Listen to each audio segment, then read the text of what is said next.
DC here. Hi guys and gals. Well, it's been a lunch vlog. It's made I don't know how long. It hasn't been that long, but it's been a little while since I've actually walked here with the camera. Thought I'd bring you up to date on one or two things. Next week off to, yes, Ireland again. Looking forward to it very much. So, I mean, it's like kind of like going home. You know what I mean. It's just like I go there now often enough that it's not lost its magic, put it that way. But it's still a really nice visit. See, and the only thing though that is going to be different, and it's actually a big difference, is the person I was working with. She is in California now, and so I'm going to have to learn to work with somebody else, somebody that I've met before though. So, well, we'll see. Yeah. What was I thinking about today? Well, I did have one vlog in mind, but I might keep it for another time when I'm sitting down and have maybe I wasn't going to say a drink, but just kind of sitting down. It could be a cup of coffee as well, but just chatting. I was going to call it counter current, but this is not going to be the vlog today. I saw something quite amusing actually. Now I don't remember where it was anymore. If it was either in the New York Times science section or somewhere else.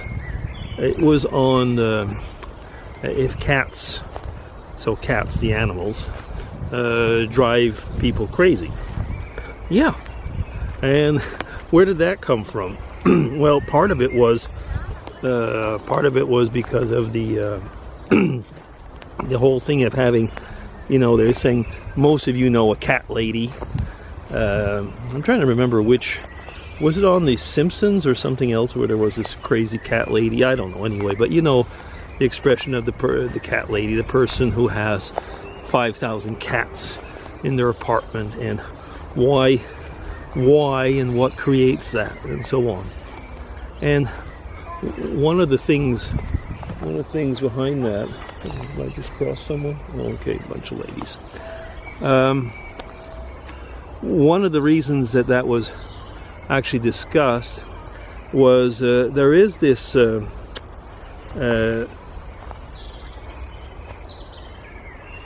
me see now, what is it? Is it a bacteria or something that cats get, and that can be communicated to humans?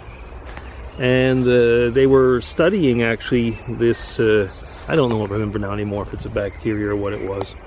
And they were studying it because since it can be communicated to humans, it can of course have effects on your health. And that's one of the reasons that they were saying in that article that a pregnant woman should maybe stay away from cats. Easier said than done. Anyway, in all of that though, was the fact is that they were trying to look at that and see how it may change the mood of people. And well, basically, I mean, cut to the chase, is they weren't able to find any real proof that having a bunch of cats will drive you crazy. Sometimes it is amusing the number of things that you will see in the newspapers that I don't know if we could call it scientific fake news. There's a lot of stuff, when you read that and you say, was this worth the ink and the paper that it was written on? I don't know. By the way, for those of you who have good eyes, I'm near where that famous circle was, and one has to notice, at least I do, that there's been people coming around in the meantime and have been spreading the stuff all over. Are they desecrating the place? I don't know. What I'm interested to see though is if there'll be more coming up of this, of this nature, when the solstices and equinoxes and so on, whatever. We'll see. Now, yeah, back to the science stories and everything. I mean, sometimes it is really amusing because you will see a title and you kind of wonder, like, who's writing this? Like, sometimes you'll see something about this and that, you know, basically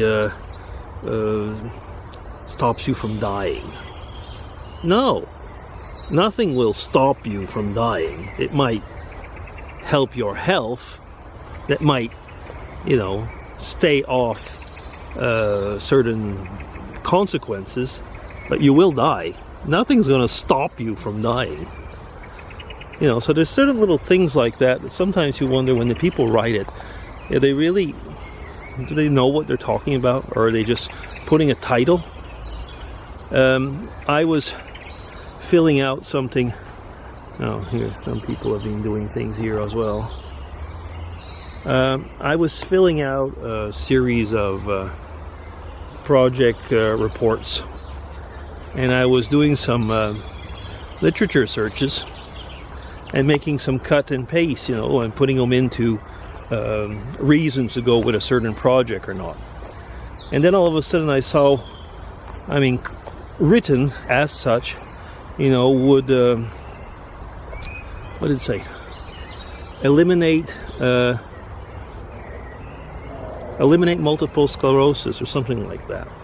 I don't know if it was, I don't know if the word was eliminate, but it was just as strong as that. And I thought, like, no, you know, I mean, at best it might alleviate some of the symptoms, but it won't eliminate it in this case, at least not what I was looking at.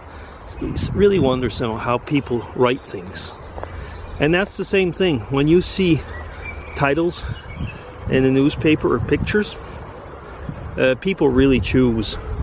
Not very long ago, as many of you know, there was a picture of Donald Trump with his wife and his daughter, and they went to visit the Pope. And so there was this horrible, I was in the Pope, I mean, had this horrible expression. He was dour and looked like if he was going to, you know, I was going to say cry or throw up or whatever. I mean, he looked awful. And of course, a lot of newspapers, you know, put it like, put it on the fall of Donald Trump. Not, it was about a week after, there was Justin Trudeau and his wife that were there, and Justin had his typical Justin Trudeau smile. The Pope had exactly the same expression as with Trump, and it seems that's actually the way. I don't know if he doesn't like to take pictures. It's funny because he can be quite photogenic, but when he's with the heads of the world, he always has this dour, sourpuss expression. But of course, there's a big difference. I mean, it's like people want to make the picture into what it is. You know, it's not like Trump nor Trudeau that probably made him act that way. He probably just tends to be that way when people take pictures in those situations. So anyway, you see what I'm getting at, is that so often media uses titles to create news, and oh, those ladies walk really fast, and it's pretty sad in a way. They take us all for dummies, I guess. Oh well. Let me see, what title can I put now to make you come and watch this video? No. Okay, DC signing off. It's been long enough anyway. Take care, everybody. Bye-bye.